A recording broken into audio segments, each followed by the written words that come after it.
I buried my daughter 31 years ago and never stopped grieving. Last Tuesday my phone rang at 2 a.m. Miss Harrison. This is Mercy General. Amanda Clark is here. She finally remembers who she is. My blood ran cold. Because I stood at Amanda's grave in 1993. Mrs. Harrison, your daughter wants to see you. 7 words. That's all it took to destroy 31 years of carefully constructed grief. It was 2:03 a.m.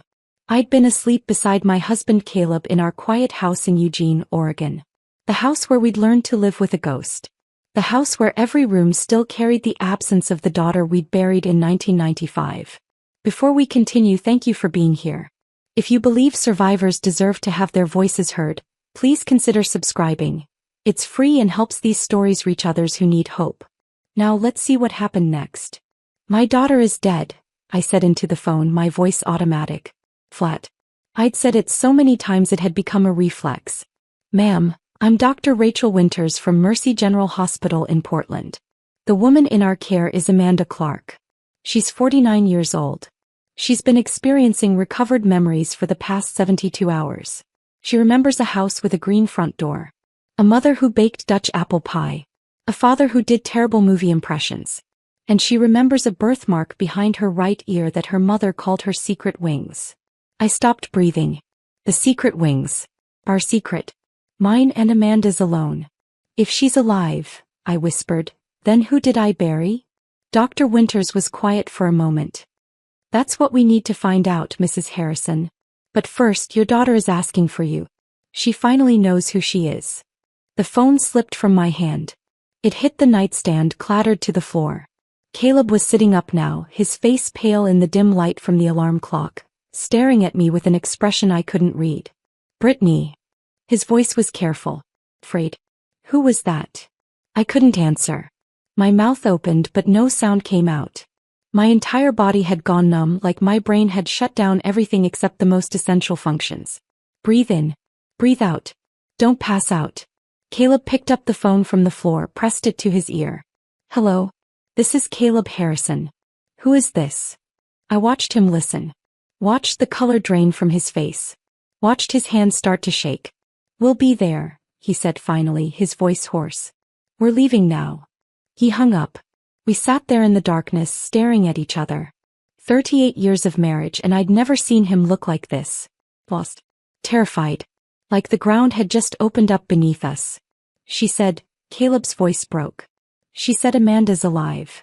I'm 60 years old now and for 31 of those years, I've been a mother with a ghost in her heart. Every November 8th, I visit the grave with the name Amanda Harrison carved into cold granite. Caleb still goes with me, though we've stopped talking much on those drives. What's left to say after 3 decades? Our son Jordan stopped coming years ago. He moved to Boston, built a life far from the town where his sister vanished. He calls on her birthday, voice tight and careful, like he's walking on glass. Like one wrong word will send me spiraling back into the person I became in 1993. We've learned to live around the wound the way you learn to walk with a limp. Our house in Eugene is quiet now, filled with routines we've perfected to avoid the empty spaces. I bake Dutch apple pie every Sunday, even though Amanda's not here to eat it. Caleb grades chemistry papers at the kitchen table, making the same terrible movie impressions that used to make her laugh. His Sean Connery is awful. His Clint Eastwood is worse. But he does them anyway and I smile anyway, and we pretend we're not performing these rituals for a daughter who's been dead for 31 years. We're functional. We're surviving. But we're not whole, and we stopped pretending we ever would be again. I need to get dressed, I heard myself say. My voice sounded far away, like it was coming from someone else's body. Portland is 3.5 hours. For if there's fog. Brittany. Caleb grabbed my hand. We've gotten calls like this before. He was right. 3 times over the years. 3 false alarms that had nearly destroyed us. In 1995, a woman called claiming she'd had psychic visions of Amanda in California. Caleb drove 18 hours based on nothing but desperation and found a girl who looked vaguely similar but wasn't our daughter. In 2001, a con artist called with details pulled from old news articles, asking for money to help Amanda come home. I almost wired $5,000 before our old detective talked me down. In 2008, an elderly woman with dementia kept calling, insisting every young person she saw was someone's missing child. Each time the hope had nearly killed us. Each time we'd had to rebuild ourselves from the disappointment. She knew about the secret wings, I said quietly. Nobody knows about that. Nobody. Caleb went very still. He knew what that meant. The secret wings were ours alone. A bedtime story I'd invented when Amanda was 4 years old and terrified she wasn't special enough, wasn't pretty enough, wasn't anything enough. I'd trace that tiny butterfly-shaped birthmark behind her right ear with my fingertip and whisper that she had secret wings. That butterflies were the bravest creatures because they transformed themselves completely. That she could fly anywhere in her dreams and I'd always be there to catch her if she fell. That detail had never been in police reports. Never mentioned to investigators. Never shared with reporters or grief counselors or anyone. How could a stranger know about that unless she was Amanda? I'm coming with you, Caleb said, already reaching for his jeans. No. I touched his face, felt the stubble on his jaw, the familiar shape of him. Not yet. I need to see first. If it's real. I couldn't finish the sentence. The hope felt too dangerous, too fragile to speak into existence. He understood. After everything we'd survived together, he always understood. Caleb and I are different people than we were in 1993. The first 5 years after Amanda disappeared, we barely spoke. We just passed each other like strangers in our own home, both drowning in grief so overwhelming it became its own presence. A third person living in our house, suffocating us. I blamed him for not driving her to the library that night. He blamed me for the argument we'd had 3 days before she vanished. About whether she should defer her Berkeley scholarship to do environmental activism work for a year. She called me controlling. I'd called her naive. We'd both said things we couldn't take back. And then she was gone and I never got to say I was sorry. We almost divorced in 1997. Sat in a mediator's office with papers half signed before we both looked at each other and realized we were the only 2 people in the world who understood this specific flavor of devastation. So we stayed. We rebuilt something smaller, quieter, more fragile than what we'd had before. Now we hold hands during movies and sleep on opposite sides of the bed, careful not to take up too much space. We've learned not to mention Amanda's name unless it's a specific occasion. Her birthday, the anniversary of her disappearance, Thanksgiving when the absence screams loudest. Our friends stopped inviting us to things years ago. We became the couple people pitied but didn't want around. Living reminders that terrible things happen to good people. That your children can vanish between one breath and the next. That safety is an illusion we tell ourselves so we can sleep at night. My son Jordan is a stranger I gave birth to. He was 15 when Amanda vanished and I wasn't there for him. Not really. I was too consumed with searching, with drowning, with becoming someone I didn't recognize. Caleb tried to be there for him but he was drowning too. Jordan raised himself through high school. Went to college at MIT on the opposite coast. Built a careful life that doesn't include much of us. He married a woman named Claire we met exactly twice before the wedding. They have 2 children, Emma 7 and Michael 5, that we see mostly in Christmas photos and occasional video calls. Jordan video calls once a month. Asks about our health. Talks about his job as a software engineer in careful surface-level ways. He never asks how I'm really doing because he knows I'll lie and say I'm fine. There's this wall between us built from guilt and resentment and grief none of us know how to dismantle. I know he blames me for disappearing into my grief when he needed me most. I know he thinks I loved Amanda more than I loved him. He's not entirely wrong. That knowledge sits in my chest like a stone I can't swallow and can't spit out. I got dressed in the dark, pulling on jeans and a sweater with hands that wouldn't stop shaking. Caleb sat on the edge of the bed watching me, his face unreadable.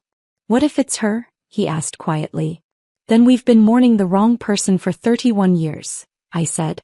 Then someone else's daughter is in that grave with Amanda's name on it. The thought made me sick. Some other mother out there might have spent 3 decades searching, hoping, praying for news that would never come because we'd identified the remains as ours. Because the medical examiner had said they were 85% certain. 85%. What about the other 15? What if it's not her? Caleb asked.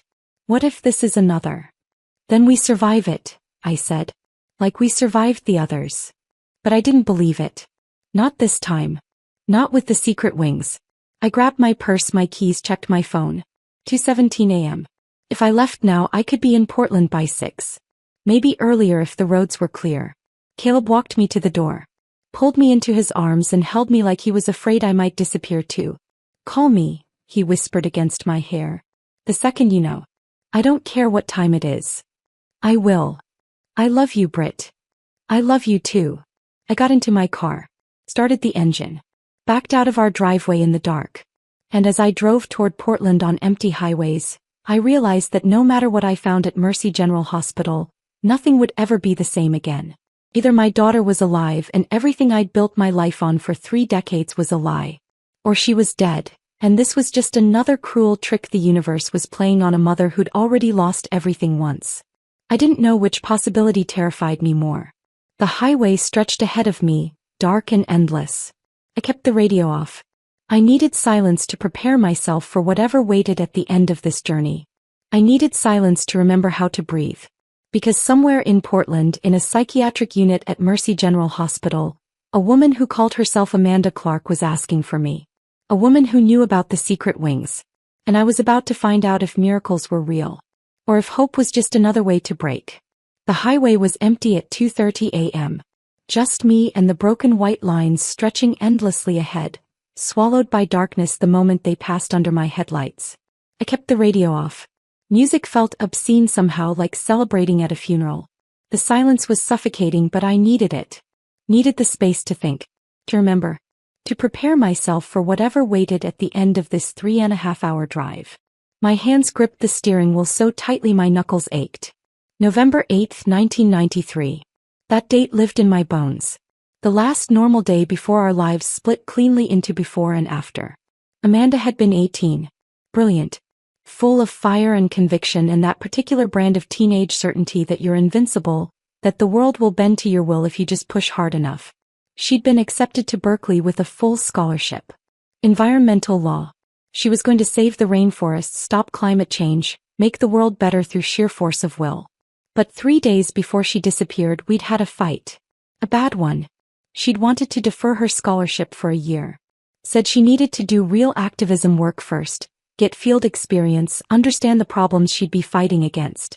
There was some group organizing protests against illegal logging operations and she wanted to join them. I'd been terrified. Terrified she'd throw away her future, her education, her scholarship. Terrified she'd get hurt or arrested or derailed from the path that would give her the tools to actually make a difference. I'd called her naive. Told her she didn't understand how the real world worked. She called me controlling. Said I didn't believe in her. We'd both said things we couldn't take back. Things that still echoed in my head 31 years later. The night she disappeared, she'd told us she was going to study at the library. A group project, she'd said. She'd be home by 10. We found out later, too late, that she'd lied. She'd gone to meet someone from an early internet bulletin board. Someone who claimed to be organizing an environmental protest. Someone who'd said all the right things to an 18-year-old girl desperate to change the world. The detective who worked her case tracked down a witness. A librarian who'd been locking up that night. She'd seen Amanda getting into a white van near the downtown library at 9:47 p.m. After that, nothing. Like she'd been erased from existence. I'd never gotten to apologize for that fight. Never gotten to tell her I believed in her after all. Never gotten to say I was sorry for not trusting her to make her own choices. That guilt had lived in my chest for 31 years, a weight I carried everywhere. A semi-truck roared past me going the opposite direction, close enough that my car shook in the displaced air. I flinched, jerked the wheel slightly, corrected course. Focus. I needed to focus. This wasn't the first call we'd gotten claiming Amanda was alive. The first one came in March 1995, barely 4 months after she'd disappeared. A woman named Crystal something calling from a payphone in Sacramento. She'd had psychic visions of Amanda working at a diner somewhere in California. Caleb had gotten in the car that same day. Drove 18 hours straight based on nothing but desperation and a stranger's claim. He'd found a diner. Found a girl who was roughly the right age with dark hair like Amanda's. But it wasn't her. Not even close, really, once he looked at her properly. Just a girl who vaguely fit the description and a psychic who'd been hoping for reward money. He'd called me from a motel room in Sacramento and I'd heard him break down completely. Sobbing so hard he couldn't breathe. I'd stayed on the phone with him for 2 hours, Both of us crying, both of us trying to figure out how to survive the disappointment. The second call came in 2001. A man, this time smooth-voiced, sympathetic. He'd said he'd seen Amanda, that she was living in Seattle, but she was scared to come home. Scared we'd be angry with her for disappearing. He could help facilitate a reunion, he said, but it would require some money. Travel cost. A safe place for her to stay. Just $5,000. I'd almost wired it. Had the bank account numbers written down, my hand on the phone, ready to call and authorize the transfer. Our old detective Tom Patterson had talked me down. Explained gently that this was a common scam, that con artists targeted families of missing persons because we were vulnerable, desperate, willing to believe anything. He'd been right. The phone number disconnected the next day. The man was never found. The third call came in 2008. An elderly woman named Margaret who kept calling from a care facility in Portland. She had dementia, her nurses explained apologetically. She thought every young woman she saw was someone's missing child. She'd call families from cold case files, insist she'd seen their loved ones, become agitated when they didn't immediately come retrieve them. Each time the hope had nearly destroyed us. Each time Caleb and I had to rebuild ourselves from the shattered pieces of disappointment. That's why I'd left him at home this time. Why I couldn't let him come with me. If this was another false alarm, another psychic, another con artist, another confused elderly woman, I needed to absorb the blow alone. Needed to be the one who shattered so he could stay whole. But the secret wings. That detail changed everything. How could anyone know about that unless they were Amanda? My exit appeared in the distance. Woodburn. I was making good time. No fog, barely any traffic. I'd be in Portland by 6 at this rate. Maybe earlier. My stomach churned. I'd thrown up twice already, had to pull over on the shoulder and heave into the gravel while semis roared past. Because if Amanda was alive, then the remains we'd buried in December 1995 belonged to someone else.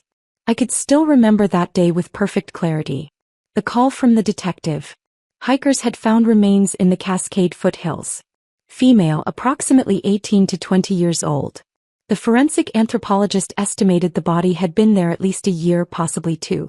Dental records had been inconclusive. Too much decomposition. Too much damage from wildlife and weather. But there were other things. Fragments of a Berkeley sweatshirt. A silver bracelet that looked like one Amanda wore.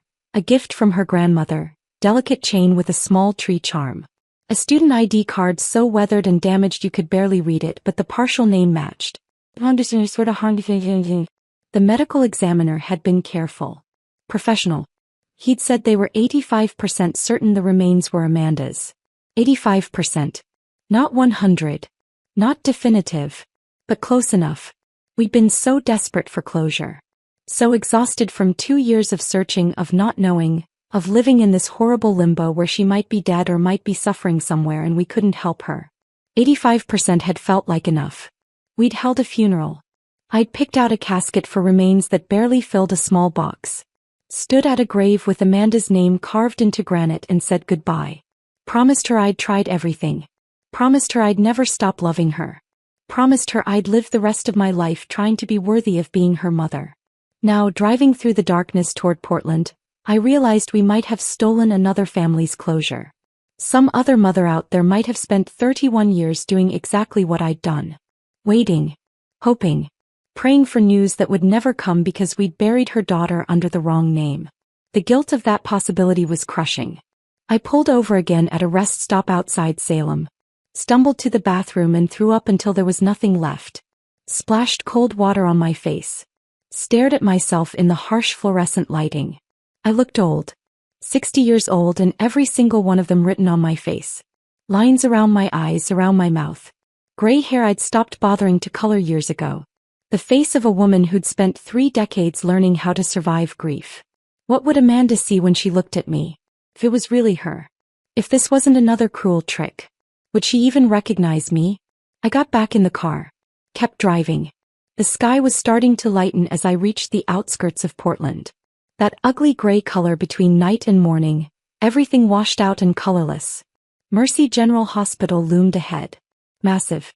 All concrete and glass and fluorescent lights visible even from blocks away. I found parking in a nearly empty garage. Sat in my car for 5 minutes trying to remember how to breathe.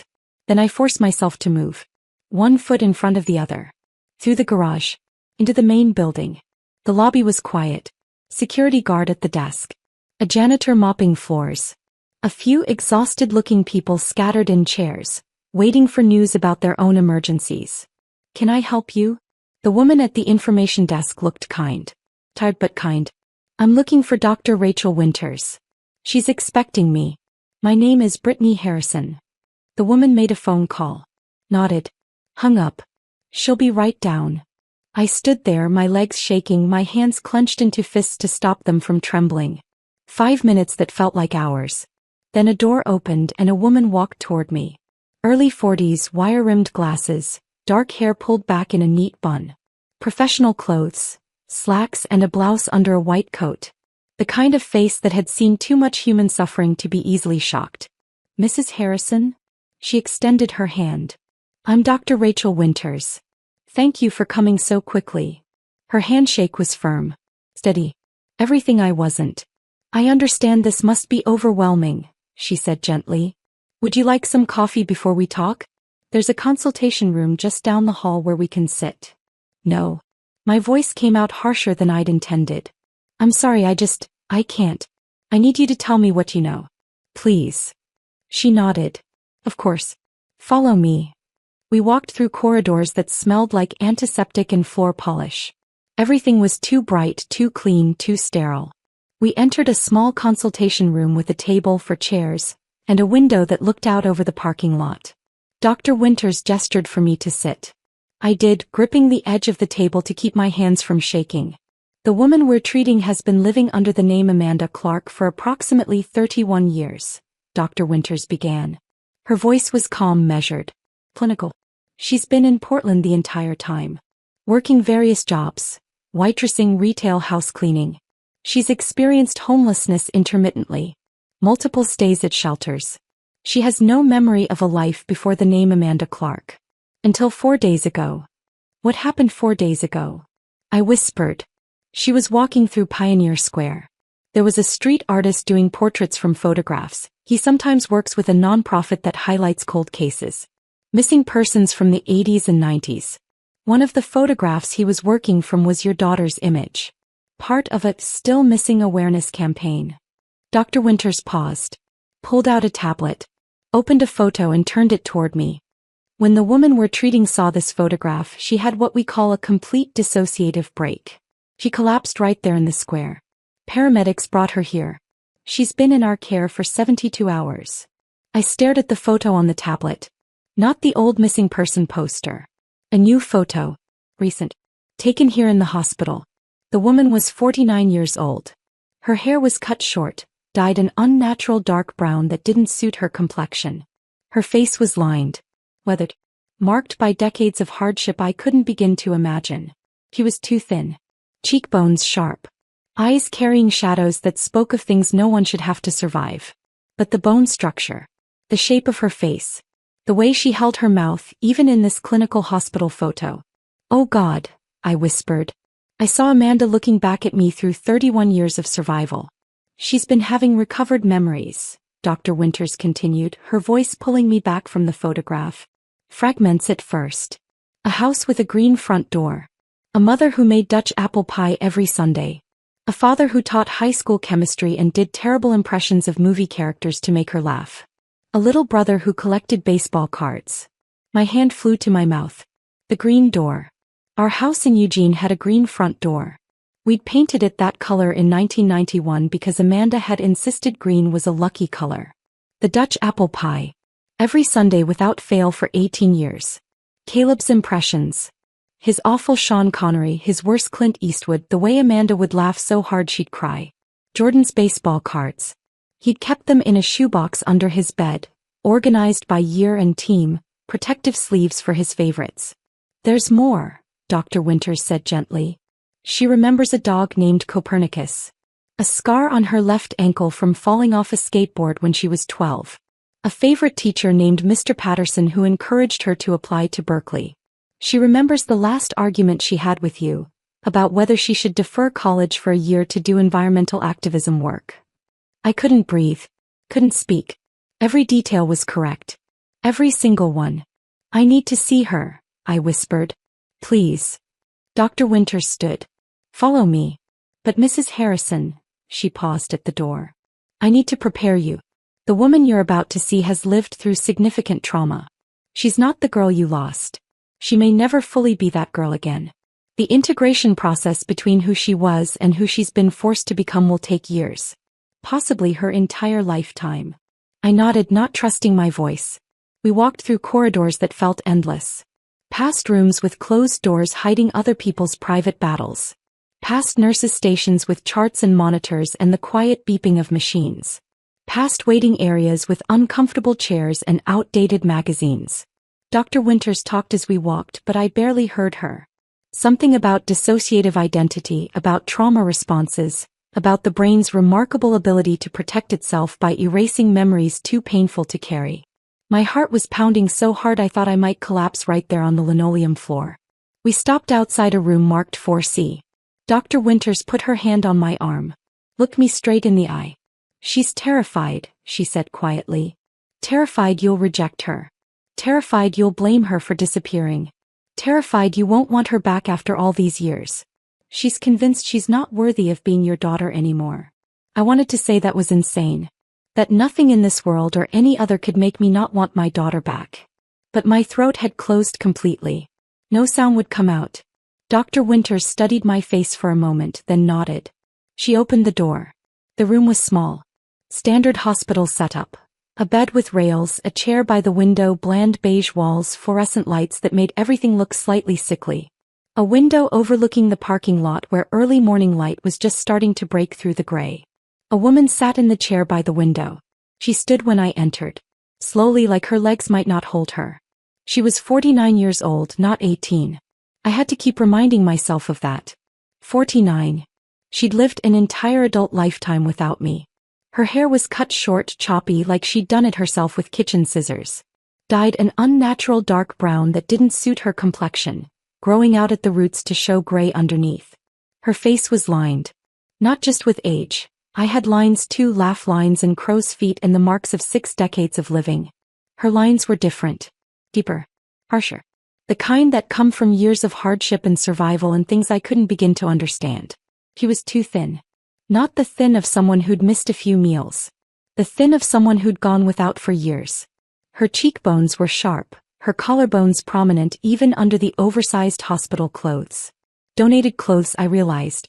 Sweatpants and a t-shirt that hung off her frame like they were made for someone else's body. She stood with her shoulders hunched, her arms wrapped around herself. Like she was trying to make herself smaller. Less noticeable. Less real. But her eyes. God, her eyes. Gray-blue with flecks of green. The exact color of the sky right before a storm. I used to stare at those eyes when I nursed her as a baby, amazed that I'd created something so beautiful. Direct and defiant even when she was terrified. Exactly like she'd been as a child. She looked at me. I looked at her. 31 years collapsed into nothing. Time folded in on itself. I was standing in a hospital room and also standing in her bedroom doorway watching her sleep when she was 5. I was standing at her grave saying goodbye. I was standing at our front door the night she didn't come home, waiting, praying, bargaining with a God I wasn't sure I believed in. Mom. Her voice was barely a whisper. Hoarse. Kitten. Broken. That single word demolished me. I'd imagined this moment 10,000 times in the first years after she disappeared. In my imagination I'd always been strong. Composed. The mother she needed me to be. I'd hold her and tell her everything would be okay. I'd be the rock she could lean on. Instead I stood frozen in the doorway, tears streaming down my face, my entire body shaking so hard I thought my bones might break. She took a hesitant step forward. Her legs wobbled slightly like she might collapse. She stopped. Swallowed hard. Tried again. I don't remember everything yet. The memories are coming back in pieces. It's like someone took my life and shattered it and I'm trying to put the pieces back together but some of them are missing and some of them don't fit and I don't know. She was talking too fast, words tumbling over each other, desperate and panicked. But I remember you, she said. I remember the secret wings. I remember you tracing the birthmark with your finger and telling me I could fly anywhere. I remember you singing Blackbird to help me fall asleep because I was afraid of the dark. I remember the way you always burned the popcorn on movie nights and Dad would tease you about it. I remember. Her voice cracked. Broke completely. I remember the last thing I said to you was that I hated you. And I didn't. I didn't hate you, Mom. I was 18 and stupid and I was so mad about the college argument and I said terrible things but I didn't mean them. I didn't hate you. The tears were streaming down her face now, her whole body shaking. I crossed the room in 3 steps. Pulled her into my arms before she could say anything else. She was stiff at first. Like she'd forgotten how to be held. Like she'd forgotten what it felt like to be safe. Then she collapsed against me and the sound that came out of her was something I'd never heard before. Not quite crying. Something deeper. More primal. The sound of someone who'd been holding themselves together for 3 decades finally allowing themselves to break. I held her while she sobbed. Felt her body shake against mine. Felt 31 years of survival and terror and things I'd never fully understand pouring out of her. He smelled wrong. Institutional soap. Medication. Decades I hadn't been there to witness. Not the strawberry shampoo she'd used in high school. Not the perfume she'd stolen from my dresser when she thought I wasn't looking. But the shape of her. The way she fit against me. The way her head still reached exactly to my shoulder even though she was too thin and I'd shrunk with age. That was right. That was muscle memory older than thought. Older than language. Mother and daughter. A bond that 31 years hadn't managed to sever. You're alive, I whispered into her hair. Baby, you're alive. That's all that matters. You're alive and you're here and I've got you. I've got you. I don't know how long we stood there. Long enough that my legs started to ache. Long enough that Dr. Winters quietly left the room, giving us privacy. Eventually Amanda's sobs quieted. Turned into hiccuping breaths. Then just shaky breathing. She pulled back slightly. Looked up at me with red, swollen eyes. I'm sorry, she whispered. I'm so sorry. I should have been more careful. I should have told you where I was really going that night. I should have. No. I cupped her face in my hands. No. You were 18 years old. You didn't do anything wrong. Do you hear me? None of this is your fault. Fresh tears spilled down her cheeks. I did terrible things to survive. Things I can't take back. Things that make me not sure I deserve. Stop. My voice was fierce. Firmer than I'd intended. There is nothing you could have done that would make me stop loving you. Nothing. You survived. That's what matters. You survived and you're here and we're going to figure everything else out together. She stared at me like she didn't quite believe it. Like she was waiting for me to change my mind. To reject her. Come sit, I said gently. Please. I'm 60 years old and my legs are about to give out. A ghost of a smile flickered across her face. So brief I almost missed it. We sat. Her in the hospital chair. Me on the edge of the bed. Close enough that our knees were almost touching.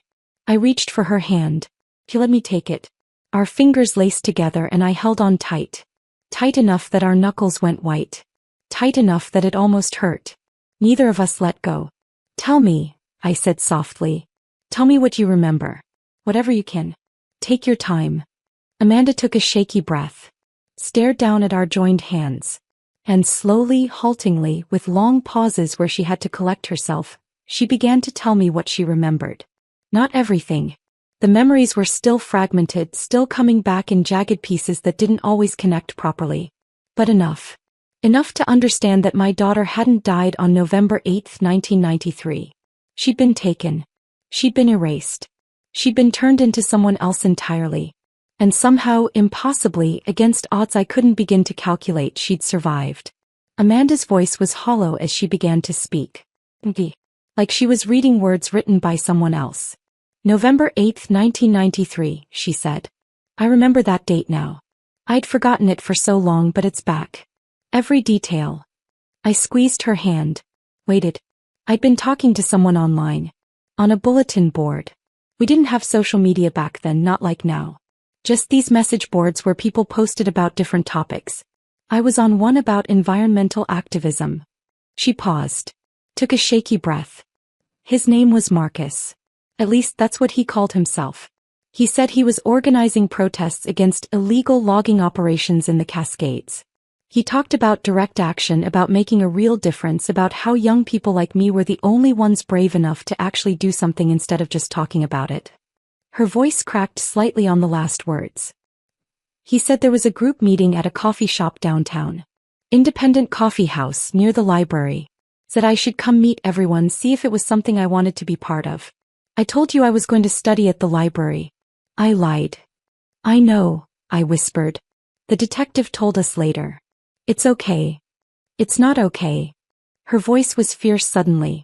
I agree. None of this is okay. I lied to you and because of that. Stop. I gripped her hand tighter. You were 18. You didn't do anything wrong. She shook her head but didn't argue. Just kept talking. When I got to the coffee shop, it wasn't just Marcus. There were 3 people. A woman, maybe mid-30s with short blonde hair. And 2 men. One was older, 40s maybe. The other was younger, closer to my age. Her hands started shaking. I held them steady. They were so nice. So friendly. They bought me coffee. They talked about all these amazing actions they'd done. Tree-sitting, road blockades, protests at corporate headquarters. They made it sound exciting. Important. Like I could actually make a difference. Amanda's voice dropped to barely a whisper. They said there was an action happening that night. Not a protest, something more direct. They were vague about the details, but they made it sound urgent. Important. They said they could use another person, especially someone young who looked innocent. I'd be perfect for it, they said. She pulled her hand away from mine. Wrapped her arms around herself. They offered me a ride. Said the location was about an hour outside the city. I should have said no. I should have asked more questions. I should have called you and told you where I was going. But I was 18 and stupid and so sure I was invincible. Her voice broke completely. I got in their van. The silence that followed was crushing. The next thing I remember clearly is waking up in a basement. Concrete floor. No windows. A mattress on the ground. And 2 other girls. Both around my age. Both terrified. I felt bile rise in my throat. Forced it down. I don't remember everything after that. It's like my brain just shut down. Fragmented. Dr. Winters says it's a trauma response. Dissociation. My mind protecting itself from things too horrible to process. Amanda's eyes were unfocused, staring at something I couldn't see. We were moved. I don't know how many times. Different houses. Different rooms. Sometimes there were other girls. Sometimes it was just me. Time stopped meaning anything. Days blurred into weeks. Weeks into months. Maybe years. I couldn't tell anymore. Her voice was mechanical now. Clinical. Like she was describing something that had happened to someone else. They gave me new identification. Social security card. Birth certificate. Driver's license. All with the name Amanda Clark. They said I was Amanda Clark now. They said my family had stopped looking for me. That they'd held a funeral. That I was dead to everyone who'd ever loved me. I felt tears streaming down my face but didn't wipe them away. They said if I ever tried to remember who I'd been before, if I ever tried to contact my family, they'd kill you. They'd kill Dad. They'd kill Jordan. They'd make sure everyone I'd ever loved suffered because of me. Her voice cracked. So I stopped trying to remember. I just let it go. Let her go. The girl I'd been. Because keeping her alive meant putting you in danger and I couldn't do that. So I became Amanda Clark instead. She looked at me finally. Her eyes were swimming with tears. For 31 years I was nobody. A ghost. I worked whatever jobs I could get. Waitressing. Cleaning houses. I was homeless for a while. Stayed in shelters. Slept on couches belonging to people I barely knew. I survived, but I wasn't living. I was just existing. Oh baby, I whispered. I'm so sorry. I'm so sorry we couldn't find you. It's not your fault. Her voice was fierce.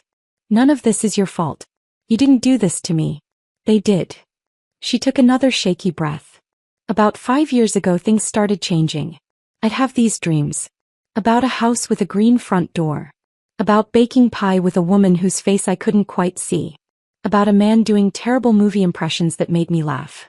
About a little boy with baseball cards. She wiped tears from her face with the back of her hand. I thought I was going crazy. Amanda Clark didn't have those memories. Amanda Clark didn't have a family. Amanda Clark appeared fully formed at 18 years old with no past. But the dreams kept coming. And slowly they started feeling less like dreams and more like memories. Amanda stood up suddenly. Walked to the window. stared out at the parking lot below. 4 days ago I was walking through Pioneer Square. There was a street artist there. He does portraits from photographs sometimes. Works with some non-profit that highlights cold cases. She turned to face me. One of the photographs was me. My 18-year-old face. Part of some still missing awareness campaign. When I saw it, her whole body started shaking. It was like someone flipped a switch in my brain. Everything came flooding back at once. My real name. Your face. Dad's voice. Jordan as a kid. Copernicus sleeping at the foot of my bed. The fight we had about deferring college. The way you always burned the popcorn. The secret wings. She wrapped her arms around herself, like she was trying to hold herself together. I collapsed right there. Screaming. I couldn't breathe. Couldn't think. 31 years of memories hitting me all at once. People called an ambulance. They brought me here. Dr. Winters has been helping me piece it together, but it's like trying to reassemble a person who's been shattered into a million pieces. I stood up, crossed to where she stood, put my arms around her from behind and held her while she cried. You remember Copernicus? I asked softly after a while. She nodded against me. He was the best dog. He'd always steal food off the counter when he thought no one was looking. A shocked laugh escaped me. I'd forgotten that. He stole an entire chicken once, Amanda said, and there was the ghost of a smile in her voice. Right off the table at Thanksgiving.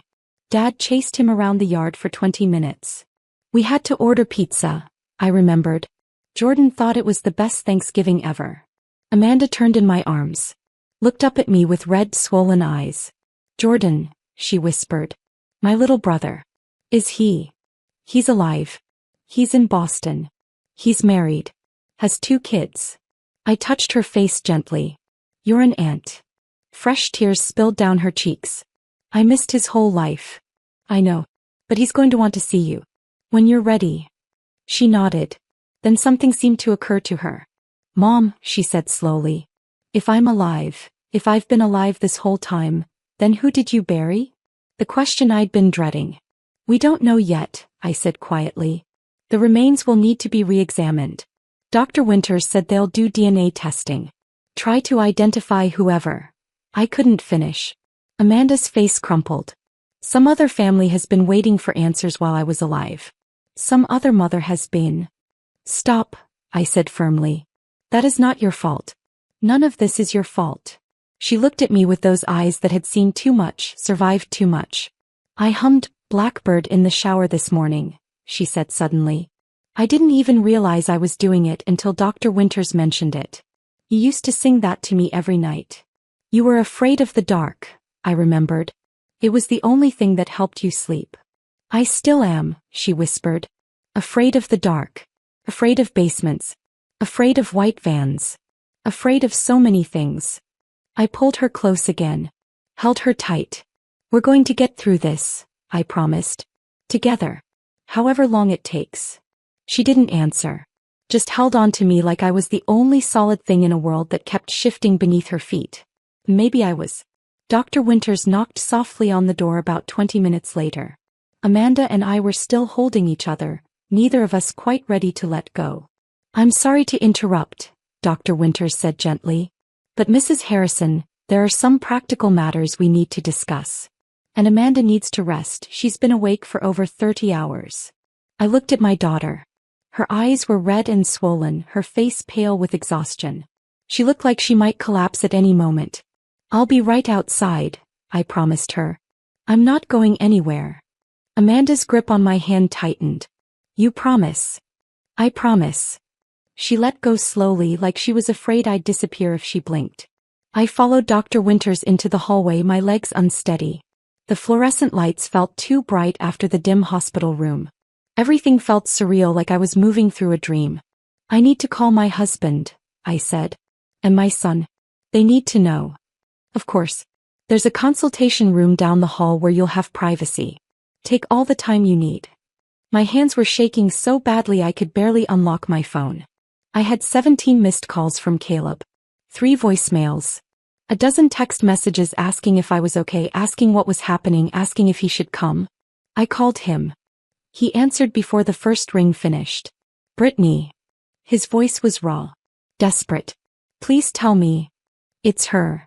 The words came out broken. Caleb, it's really her. It's Amanda. The sound he made wasn't quite a sob, wasn't quite a gasp. Something in between. Are you sure? Are you absolutely? I'm sure. Tears were streaming down my face again. She knew things, Caleb. Things nobody else could know. The secret wings. Copernicus. The argument about college. She remembered the Thanksgiving he stole the chicken off the table. I heard him break down completely on the other end. Heard him trying to speak and failing. Heard 31 years of grief pouring out of him. Is she okay? He finally managed. Is she hurt? She's alive. She's been through, my voice cracked. She's been through things I can't even begin to understand. But she's alive, Caleb. Our daughter is alive. I'm coming. I'm leaving right now. I'll be there in 3 hours. Drive carefully. Please. I need you to get here safely. I love you, Britt. I love you too. I hung up. Stared at my phone. I needed to call Jordan. It was 7:15 a.m. on the East Coast. He'd be getting Emma and Michael ready for school. Following the same morning routine he'd built, 3,000 miles away from the family that had fallen apart when his sister disappeared. I called him. It rang 4 times before he picked up. Mom. His voice was immediately concerned. What's wrong? It's like 4 in the morning there. I'm in Portland. At a hospital. I took a shaky breath. Jordan, your sister is alive. The silence stretched so long I thought the call had dropped. What are you talking about? His voice was carefully controlled. Too controlled. Amanda's dead. We buried her in 1995. We buried someone else. We didn't know. The medical examiner made a mistake. But she's here, Jordan. She's been living in Portland this whole time with no memory of who she was. Until 4 days ago. Mom. His voice was tight now. Strained. Is this another? We've been through this before. The psychic. The con artist. That woman with dementia. I can't. It's real. I cut him off. She knows things. Private things. Family things. Things no stranger could know. I heard him say something muffled to Claire. Heard her voice responding.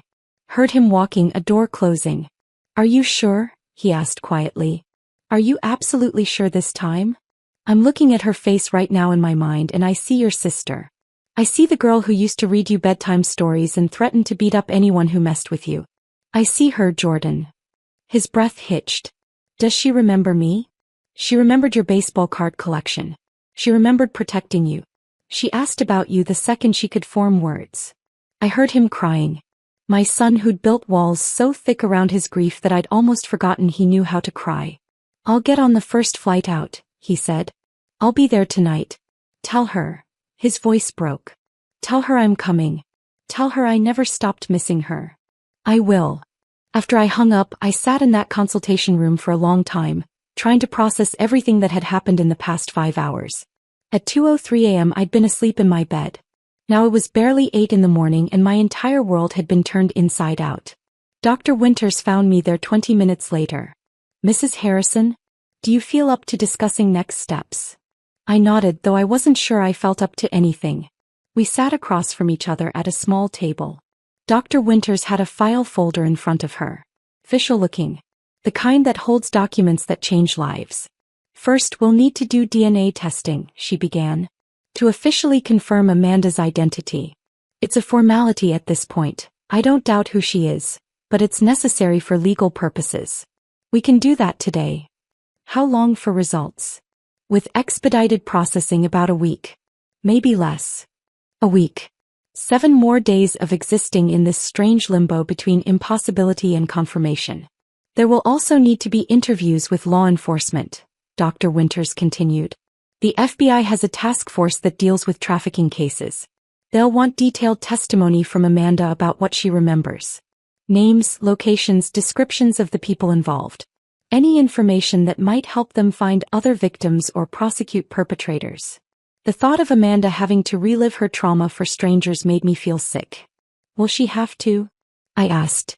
Testify, I mean. That will be her choice. No one can force her. But the information she has could potentially save other lives. Help find other missing girls. Bring people to justice who've been operating for decades. I nodded slowly, understanding the weight of what Amanda would have to carry. She'll need intensive therapy, Dr. Winters went on. What Amanda is experiencing is called complex PTSD. She's lived through sustained, repeated trauma that fundamentally reshaped her identity. For 31 years she's been someone else entirely. The process of integrating those two identities, Amanda Clark and your daughter, will take years. Possibly her entire lifetime. What does that mean? I asked. Integration. It means learning to hold both truths simultaneously. That she is Amanda Clark with all the experiences and survival skills that identity required. And that she is also your daughter with all the memories and connections that identity holds. It means processing decades of trauma while also processing the grief of everything she lost. It won't be linear. She'll have good days and terrible days. Breakthroughs and setbacks. Dr. Winters leaned forward slightly, her expression serious. Mrs. Harrison, I need you to understand. The woman in that room is not the 18-year-old girl you lost. She's a 49-year-old woman who's survived things most people can't imagine. She's been shaped by experiences you weren't there to witness or protect her from. Expecting her to simply become who she was before isn't realistic or fair. I know, I said quietly. I don't expect that. I just want her to have a chance to heal. To build whatever life she can from here. Dr. Winters nodded. There's one more thing we need to discuss. The remains you buried in 1995. My stomach dropped. If Amanda is your daughter, then someone else's child is in that grave. The remains will need to be exhumed and re-examined. We'll do DNA testing, try to identify who they actually belong to. For 31 years I'd visited that grave. Brought flowers on Amanda's birthday. Sat on the grass and talked to her about Jordan's life, about Caleb's retirement, about the grandbabies she'd never meet. Now I had to face the reality that it had never been Amanda lying there. It had been someone else's daughter. Someone else's sister. Someone else's friend. There's another family out there, I said slowly. Another mother who's been waiting. Possibly. The remains might match someone in the missing persons database. Or they might not. We may never know who she was. The guilt was crushing. Some family had spent 3 decades in the same hell we'd lived through, except they'd never gotten closure. Never gotten answers. Because we'd taken their daughter and buried her under the wrong name. I want to know, I said firmly. As soon as you identify the remains, I want to know. If there's a family still searching, I need to tell them. They deserve that. Dr. Winters studied my face for a moment. That's very compassionate of you. Most people in your position would just want to move forward, not look back. How can I move forward knowing another mother is still waiting? I asked. Knowing she might be visiting an empty grave the way I thought I was doing for 31 years? Dr. Winters nodded slowly. I'll make sure you're notified as soon as we have information. I stood up. My legs were unsteady, my whole body exhausted. Can I go back to her now? Of course. But Mrs. Harrison, Amanda needs to rest. She's been awake for over 30 hours and her body and mind are both exhausted. She'll sleep most of the day, which is exactly what she needs. I walked back to room 4C. Pushed the door open quietly.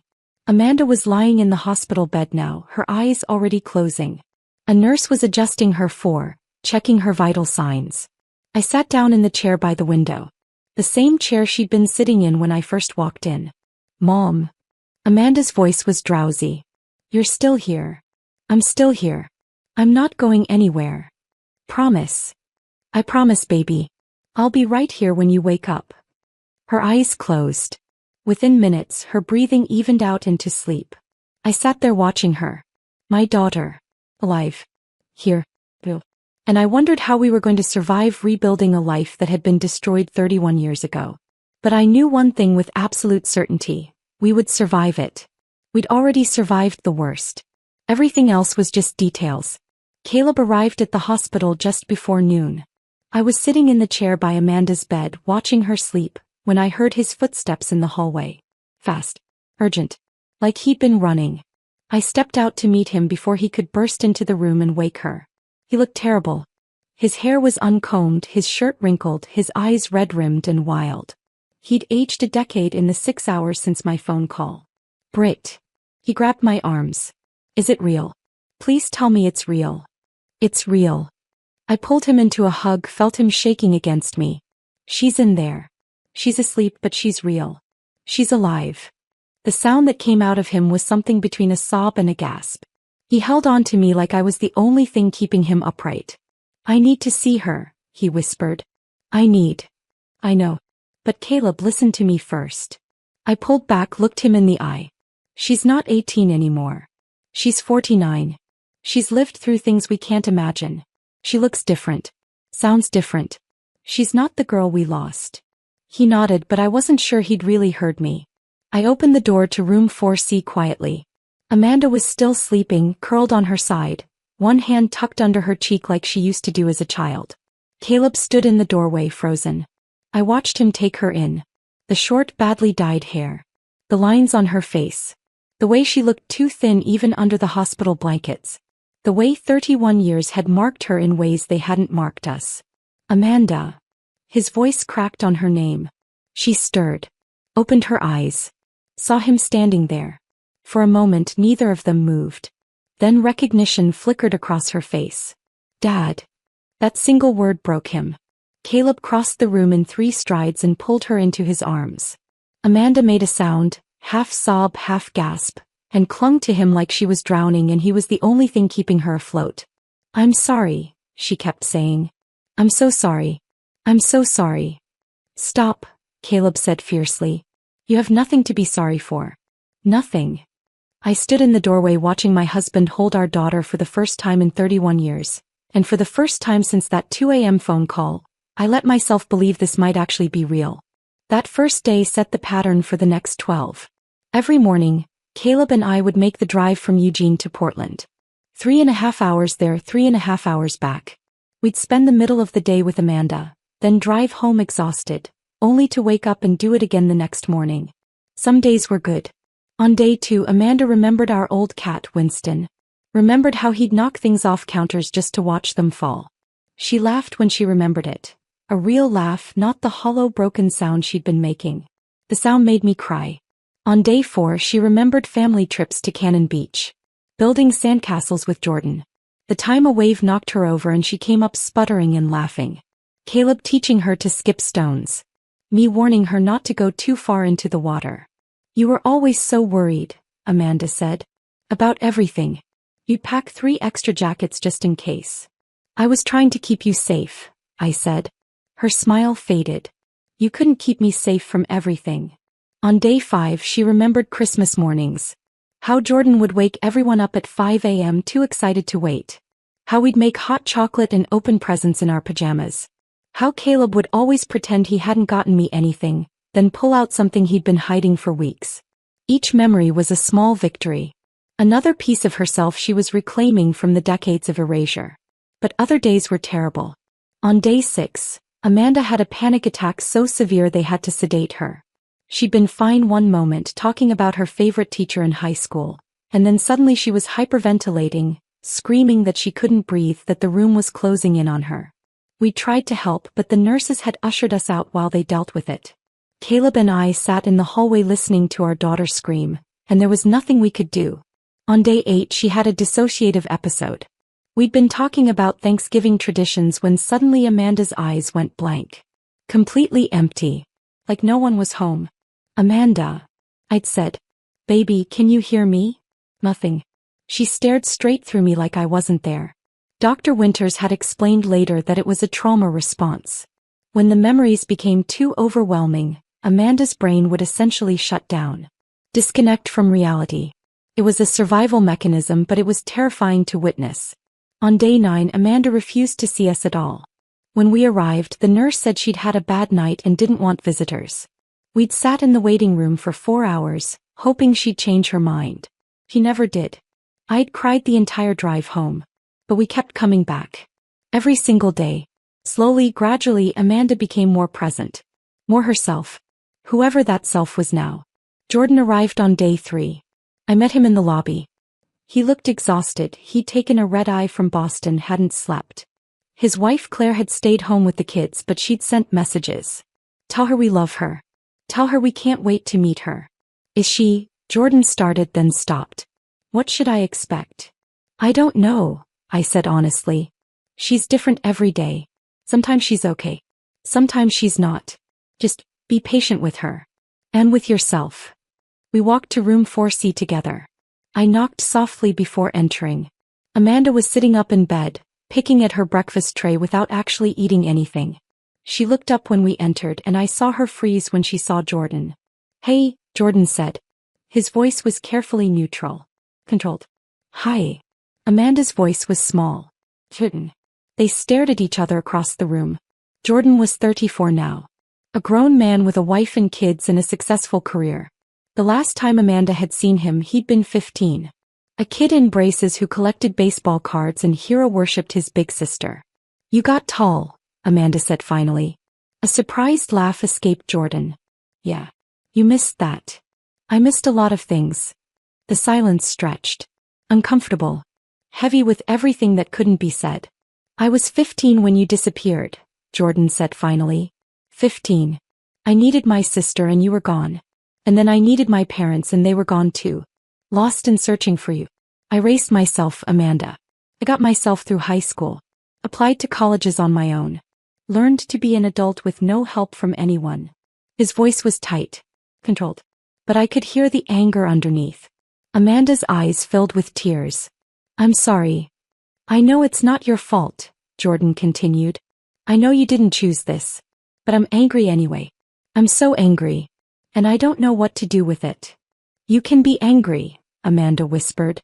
"You have every right to be angry." "I don't want to be angry." Jordan's voice cracked.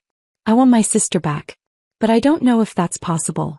Because the sister I remember was 18 years old. And you're 49, Amanda finished. "I'm 49 and I've lived an entire life you know nothing about and you've lived an entire life I wasn't there for. And I don't know how to fix that."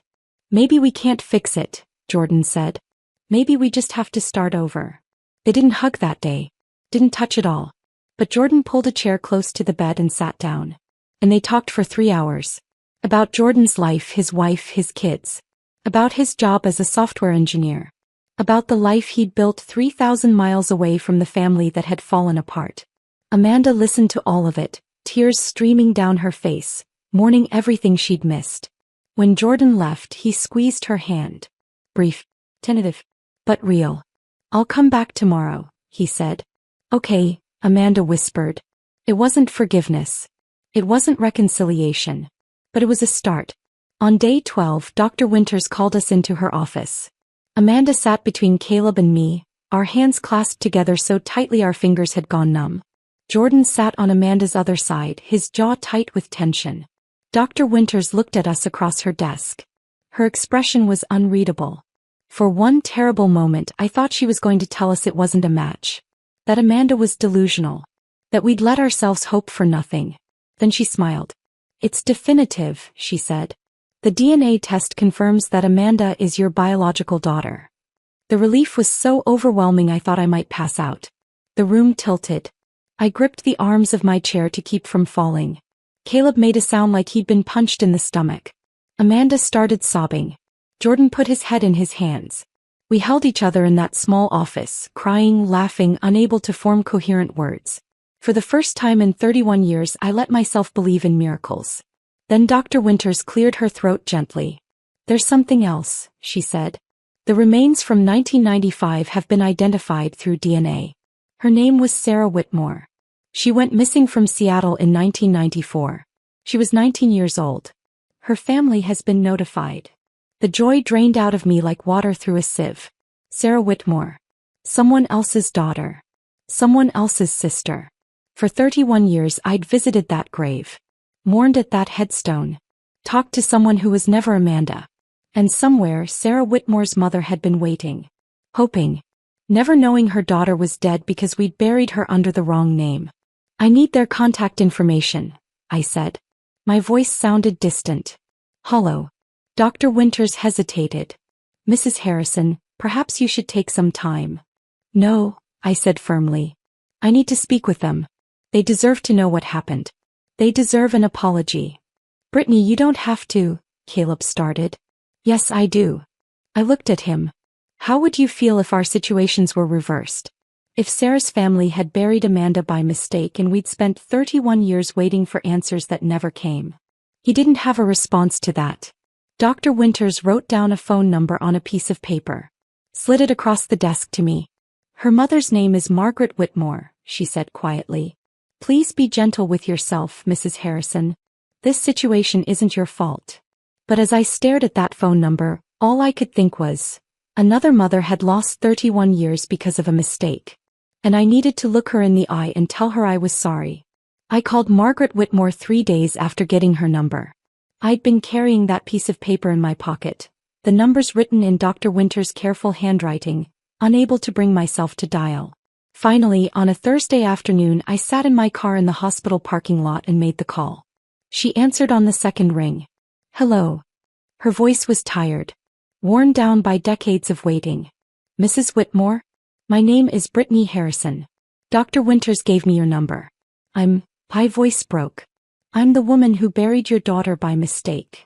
The silence on the other end was so long I thought she'd hung up. I know who you are, she said finally. Her voice was steady. Too steady. The FBI told me what happened. I'm so sorry, I said. I know that's not enough. I know nothing I say will ever be enough. But I need you to know we thought it was our daughter. We weren't trying to. I don't blame you. Her words surprised me. You did what any parent would do with the information you had. The medical examiner made the determination. You were just trying to find closure. I was crying now, tears streaming down my face. You spent 31 years not knowing. 31 years waiting. Because we took your daughter and buried her under the wrong name. And now I know, Margaret said quietly. Now I can bring Sarah home. Give her a proper burial with her real name. At least now I don't have to wonder anymore if she ran away because she was mad at me. If she's out there somewhere choosing not to come home. Her voice cracked on the last words. For 31 years I thought she left because of me, Margaret continued. Because we'd fought about her boyfriend. Because I'd said terrible things. I thought she was alive somewhere, hating me. At least now I know she didn't choose to leave. We cried together on that call. Two mothers connected by tragedy and mistaken identity and the terrible luck of having daughters who disappeared in the same era. How is she? Margaret asked after a while. Your daughter. Amanda. She's alive, I said. She's healing. It's going to take a long time, but she's here. At least one of us got our daughter back, Margaret said. There was no bitterness in her voice. Just exhaustion. At least one of us did. We talked for another 20 minutes.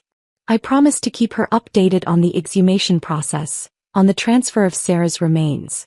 She promised to let me know about the funeral. Will you come? She asked. To Sarah's burial. I know it's a lot to ask, but I'll be there, I said. I owe her that much. 6 weeks after that 2 a.m. phone call, Amanda was released from Mercy General. Caleb and I had assumed she'd come home with us to Eugene. We'd prepared her old room, bought new sheets, hung curtains in the color she used to like. We wanted to take care of her, wanted to keep her close after 3 decades of absence. But Dr. Winters and Amanda's trauma therapist both said that would be a mistake. She needs to build her own life, Dr. Winters explained gently. Not try to slip back into the one she had at 18. That girl doesn't exist anymore. Amanda needs to figure out who she is now, and she can't do that living in the house where she grew up, surrounded by memories of who she used to be. So we helped her find an apartment instead. It was small, a 1-bedroom on the 2nd floor of an older building in Northeast Portland. The rent was reasonable, the neighborhood was safe, and it was close to her therapy team and the trauma center where she'd be continuing treatment. The apartment was empty when we first saw it. Worn hardwood floors, white walls that needed fresh paint, a kitchen barely big enough for a small table. But it had good light. Big windows that looked out over a tree-lined street. I like it, Amanda said quietly. It feels safe. We spent the next week furnishing it. Caleb and I bought her everything. Dishes, towels, a comfortable bed, a couch that actually looked decent. I hung curtains while Caleb assembled furniture, making the same terrible jokes he'd been making for 40 years. Why did the furniture maker go to therapy? He asked while struggling with an IKEA bookshelf. Amanda looked up from unpacking kitchen supplies. Why? Because he had too many shelf issues. A small smile flickered across her face. Brief, uncertain but real. That's terrible, Dad, she said. Your mother's been telling me that for decades, Caleb replied. Hasn't stopped me yet. Amanda laughed. A real laugh, not the hollow, broken sound she'd been making. The sound made me cry.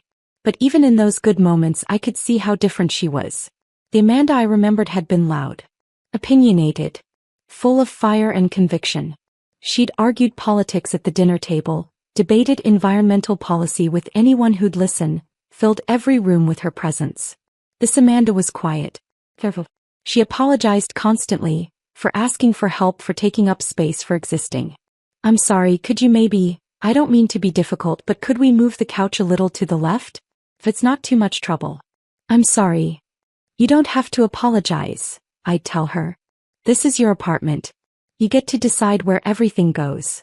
She'd nod, but 10 minutes later she'd be apologizing again.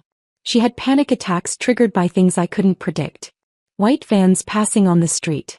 The smell of a certain brand of coffee. Basements. Locked doors. Men's voices raised in anger, even if the anger had nothing to do with her. She couldn't sleep without medication. Even with it, she rarely got more than 4 hours a night. She couldn't be in crowds. We tried taking her to the grocery store once and she'd lasted 10 minutes before the walls started closing in and she had to leave. But she was also stronger than I'd ever been. She'd survived 3 decades of hell and come out the other side still capable of hope. Still capable of love. Still capable of looking forward instead of only backward. I had to learn to love this version of my daughter. Not mourn the version I'd lost. That was harder than it sounded. Jordan came back to Portland 3 more times in the first 3 months. Each visit was slightly less tense than the last. On his 3rd visit he brought Claire and the kids. Emma was 7, all energy and questions. Michael was 5, shy and serious. They had no idea their aunt had supposedly been dead their entire lives. Jordan and Claire had told them Aunt Amanda lived far away and they hadn't been able to visit before. Simple.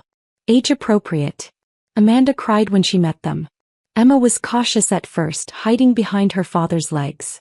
But Amanda sat on the floor, made herself smaller, less threatening, and asked Emma about her favorite things.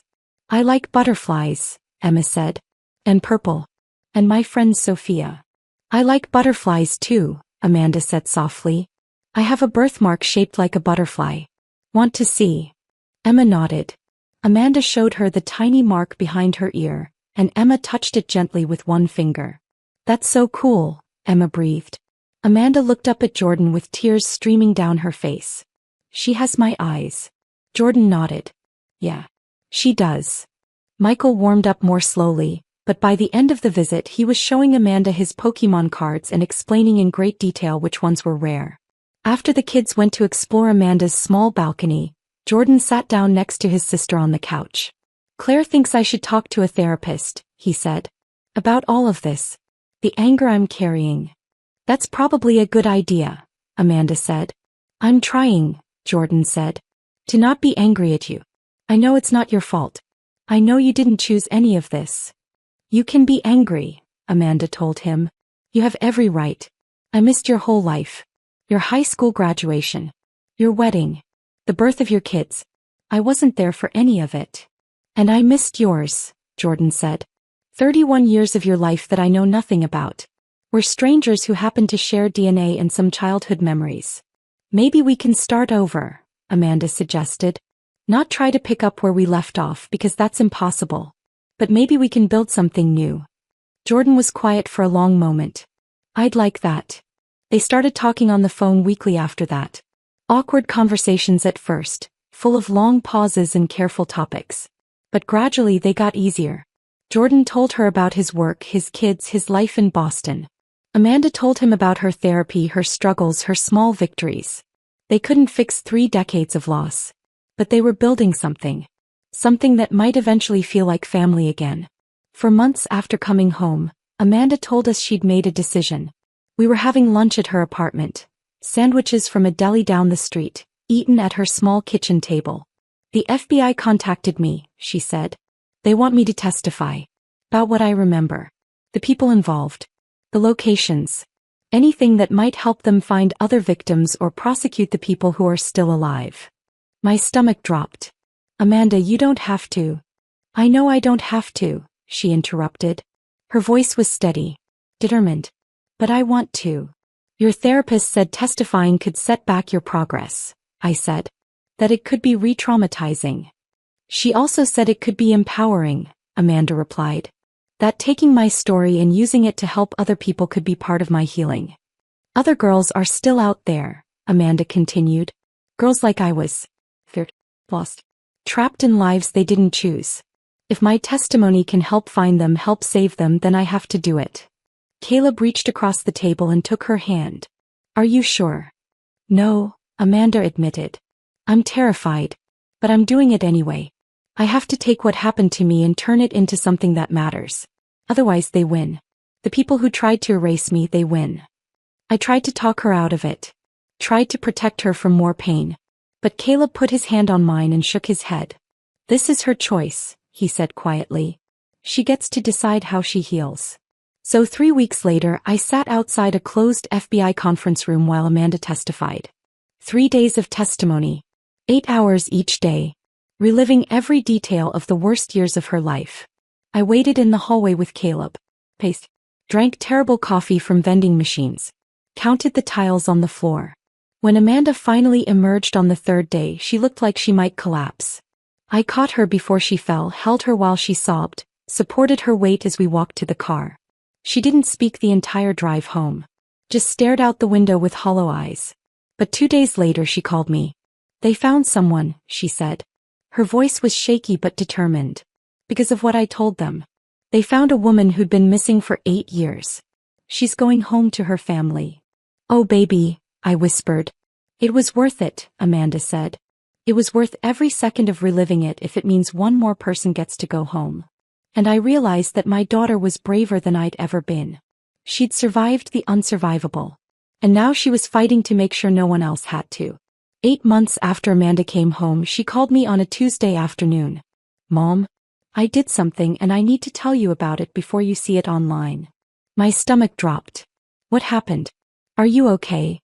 I'm fine. I'm more than fine actually. I enrolled in classes. Online courses through Portland State. I want to finish my degree. I sat down on the couch processing. Your degree. The one I started 31 years ago. Environmental law. She paused. Well, not environmental law anymore. Social work. I want to help trafficking survivors. I want to become an advocate. Amanda, I didn't know how to finish. That's wonderful. But are you sure you're ready? Your therapist said. My therapist said I should focus on my own healing first, Amanda interrupted. And I am. But part of my healing is taking what happened to me and turning it into something that matters. I've been a victim for 31 years, Mom. I'm done being a victim. I want to be a survivor who helps other people survive. Her voice was steady, determined, more sure of herself than I'd heard since she'd come home.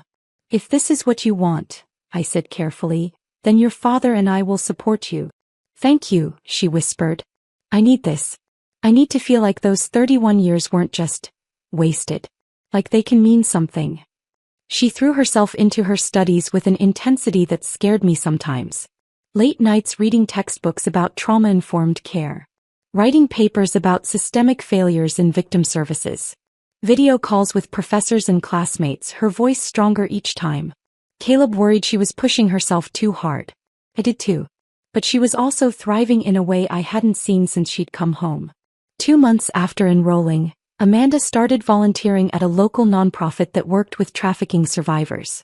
Just a few hours a week at first. Answering phones. Filing paperwork. Sitting in on support groups. Then they asked her to share her story at one of the groups. She called me the night before, terrified. What if I break down? What if I can't get through it? What if I make it worse for them instead of better? Then you break down, I said. And you let them see that it's okay to break down. That you can survive breaking down and still keep going. She did break down.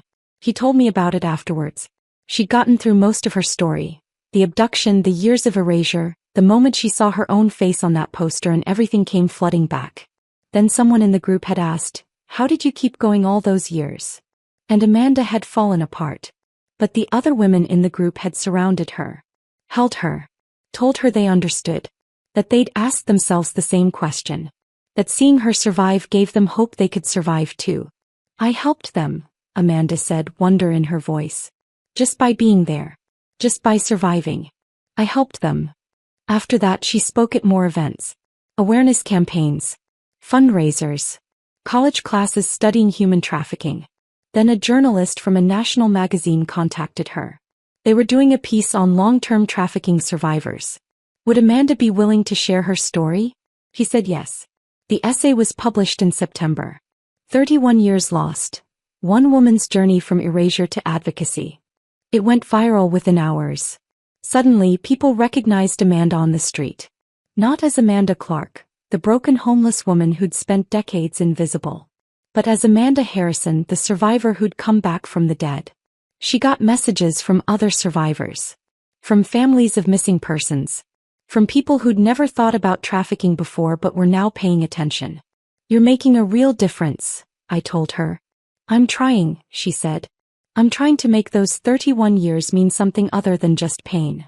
In October, she was asked to consult on a task force developing better protocols for helping trafficking survivors reintegrate into society. In November, she was accepted into a graduate program for social work. Full scholarship. She was building a life that mattered. A life that would have been impossible if she'd stayed the girl she'd been at 18. And I realized that was its own kind of revenge. Not destruction. Not making the people who'd hurt her suffer. But refusing to let them win. Refusing to stay buried. Building something so meaningful from the ruins that it rendered all those years of darkness powerless. On a clear Sunday morning in July, 10 months after that first phone call, Amanda invited us over for breakfast. She met us at the door and I barely recognized her. Her face had filled out. She looked healthy. Her hair had grown out past her shoulders, showing the natural auburn color I remembered from her childhood. She wore jeans and a simple t-shirt that actually fit properly, not the oversized donated clothes she'd been hiding in. She looked like herself. Not the 18-year-old who'd disappeared. Not the broken woman who'd emerged from 31 years of trauma. Someone new. Someone who'd integrated all the pieces of who she'd been forced to become and was building something whole from the fragments. Come in, she said, smiling. I made breakfast. Well, I tried. Fair warning, the pie might be a disaster. Dutch apple pie. Our Sunday tradition from before. We sat at her small kitchen table, the same one Caleb had assembled months ago. The apartment looked different now. More lived in. Personal. Photos on the walls. Some old ones we'd given her, some new ones from the past few months. Books on the shelves. A plant in the window that was actually alive. The pie was slightly overdone, the crust a bit too brown on the edges. It was perfect. This tastes like home, Caleb said, his voice thick. Amanda smiled. A real smile that reached her eyes. I called Grandma's sister. Aunt Linda. She still had the exact recipe written in Grandma's handwriting. She mailed it to me. You called Linda? Asked, surprised. I've been calling a lot of people, Amanda said. Trying to reconnect with family. I talked to Aunt Linda for 2 hours. She remembered me as a kid. Told me stories I'd forgotten. It was nice. To hear about myself through someone else's eyes. To know I existed before I was Amanda Clark. He took a bite of pie. I have some news. I wanted to tell you in person. Caleb and I exchanged glances. I've been accepted into a graduate program. Portland State. Social work with a focus on trauma and victim advocacy. I start in September. Amanda, that's incredible, I said. There's more. I've been asked to join a task force. They're developing new protocols for helping trafficking survivors reintegrate. The task force wants input from actual survivors, not just academics and law enforcement. They asked me to consult. Her voice was steady. Proud. I'm also writing a book, she continued. A memoir. My literary agent thinks it could really make a difference. Help people understand what long-term trafficking looks like. How survivors can rebuild. Caleb reached across the table and took her hand. You're incredible. You know that. I'm trying, Amanda said. I'm trying to take what happened to me and turn it into something that helps other people. So those 31 years weren't just lost. So they can mean something. They mean you survived, I said fiercely. That's enough. You don't have to turn your trauma into productivity to make it worthwhile. I know, Amanda said. But I want to. For me. Not because I have to prove anything, but because it feels good to help. To take the worst thing that ever happened to me and use it to make sure it happens to fewer people. She looked at both of us across the table. I've been thinking about the secret wings, she said suddenly. Do you remember Mom? Telling me I could fly anywhere in my dreams. I nodded, unable to speak past the lump in my throat. I think I'm ready to fly now, Amanda said. Not in my dreams. For real. I'm ready to build a life. A real life. Not just surviving but actually living. Caleb's eyes filled with tears. Then that's what we'll help you do. However long it takes. We're not going anywhere. I looked at my daughter across that kitchen table. This woman who'd been stolen at 18 and returned at 49. This woman who'd spent 31 years erased, turned into someone else, forced to forget she'd ever been my daughter. This woman who'd seen her own face on a poster and had her entire identity shatter and somehow, impossibly, put herself back together. We'd lost 31 years. We'd buried the wrong girl. We'd mourned someone who was still alive, still fighting, still refusing to be defeated. But we had now. We had this moment. This pie that was slightly overdone but tasted like redemption. This small apartment that Amanda had turned into a home. This woman who'd survived the unsurvivable and was choosing to live fully anyway. I went to Sarah Whitmore's funeral, I said quietly. Margaret invited me. I thought you should know. Amanda nodded. How was it? Sad. But also, there was closure. Margaret got to bury her daughter under her real name. Got to say goodbye properly. He thanked me. For calling her. For making sure Sarah got her identity back. I'm glad, Amanda said. No one should be buried under the wrong name. Everyone deserves to be remembered as themselves. She smiled slightly. I used to think about that. When I was Amanda Clark. I'd wonder if anyone would remember me when I died. If anyone would care. Or if I'd just disappear and no one would even notice. We would have noticed, I said fiercely. Even when we thought you were gone, we noticed your absence every single day. I know that now, Amanda said. I'm starting to really believe it. We sat there for a long time. Eating overdone pie. Talking about nothing and everything. Making plans for Thanksgiving, for Christmas, for Jordan's next visit with the kids. Building a future from the pieces of a past that had been shattered. And I realized this was Amanda's revenge. Not against any specific person. Not destruction or violence or making anyone suffer. Her revenge was this. Surviving. Coming home. Refusing to stay buried. Building a life so full of meaning and purpose that it rendered 31 years of darkness powerless. They tried to erase her. They'd stolen her name, her identity, her entire life. But she'd come back. And she was flying. If this story of survival and resurrection had you on the edge of your seat, hit that like button right now. My favorite part was when Amanda saw her own face on that missing persons poster and everything came flooding back. What was your favorite moment? Drop it in the comments below. Don't miss more powerful stories like this. Subscribe and hit that notification bell so you never miss an upload.